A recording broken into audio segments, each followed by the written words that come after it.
Hello YouTube. Been a while since I've done a video. A lot of things have been happening since the time done that.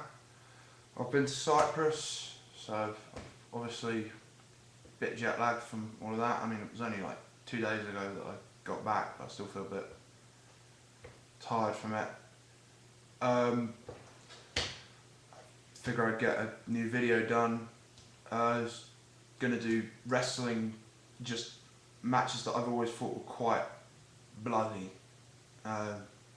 Matches that I've watched in the past that I've always thought, shit, that was quite violent and quite had a lot of effect on me in terms of violence in wrestling. So without further ado, first one I'm going to talk about is Balls Mahoney versus Nosawa, 3PW. I don't know what year it was, I don't know what event it was, I don't know what show it was, I don't know when it was.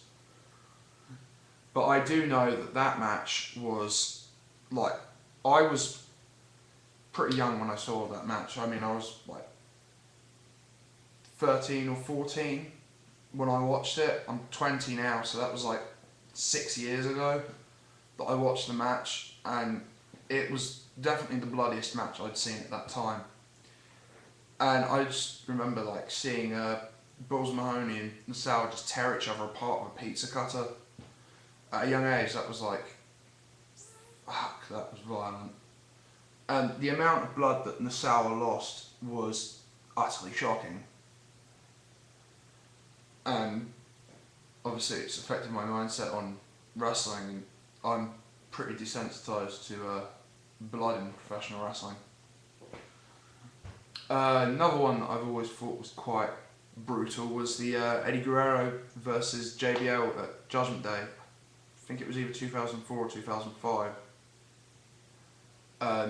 Obviously, the match itself wasn't particularly violent, apart from one bit where Eddie Guerrero bladed, because he obviously got smacked over the head with a chair, which looked really painful, was a really hard chair shot. And he, obviously I know about this now, but like when I first saw it, it was like, holy crap.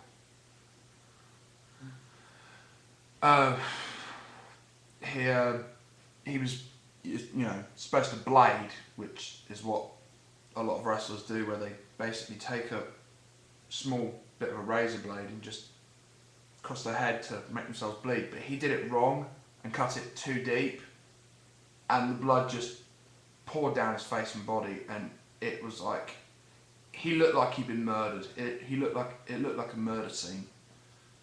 The mat after the match looked like a murder scene, and that was probably the bloodiest moment WWE's ever done. Definitely its bloodiest match.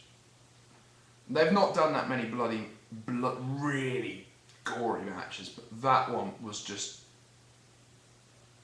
bloody as hell, and it was quite shocking, especially if you're a young kid who watches WWE and you see that would probably be shocking.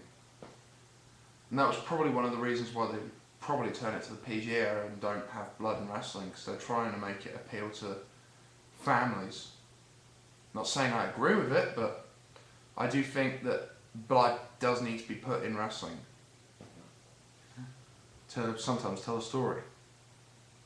Other matches, let's think. Necro Butcher versus Madman Pondo in IWA. I forget what year it was, I forget what event it was, I don't actually know. But I do know that it was a 200 light tube death match, I believe, where Pondo literally said, apparently, according to the commentators, he said like the night before, he said he would break every light tube that they had in the ring.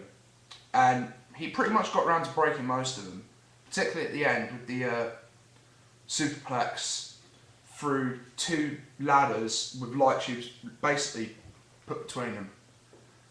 The match was already quite bloody, but the ending of it was just disturbing. I was actually nearly sick when I saw the injury that Necro Butcher had. With basically I think it was like this part of his arm here. He had a gash about the hole about that big, and it looked really, really deep. And there was shitloads of blood, and obviously that was quite shocking. But I watched that on Best of the Necro Butcher DVD, so I was already pretty desensitized to violence in wrestling, but that was like, it brought back the old feelings of when I first watched hardcore deathmatch wrestling, and I was like, wow, that was shocking. Another one was Terry Funk vs Sabu, Born to be Wired.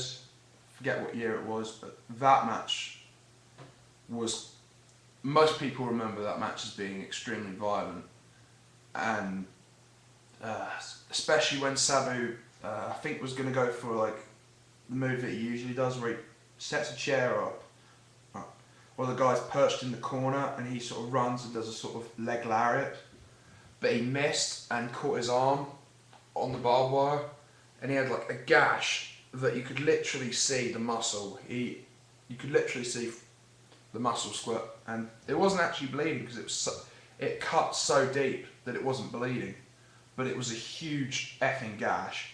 And then what he did afterwards was just the icing on the cake of a absolute picture of carnage, where he literally wrapped athletic tape around his bicep to stop the bleeding, and then continued the match. And the ending was also pretty violent and pretty disturbing. Was Sabu did a leg drop to the outside whilst wrapping his entire body, wrapping his legs in barbed wire, whilst Terry Funk is wrapped in barbed wire on a table outside the ring. They collide through, they get entangled into a sort of ball of barbed wire and mixed with people, and afterwards they pinned him. And if you've seen the match, you notice that Terry Funk's shoulders were not on the mat when they pinned him, but they counted the pin anyway, because no way that he was going to be able to continue.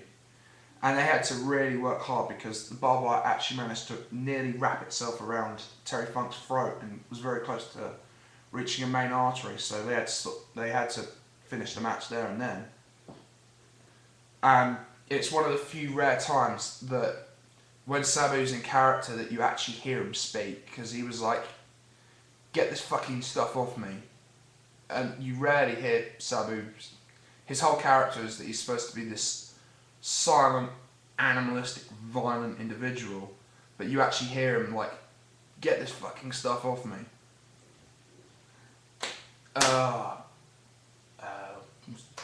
One last match. This is one that actually contributed to the ending of a career of one particular wrestler. Was Nick Mondo, the infamous match between him and Zandig at CZW's Tournament Death 2.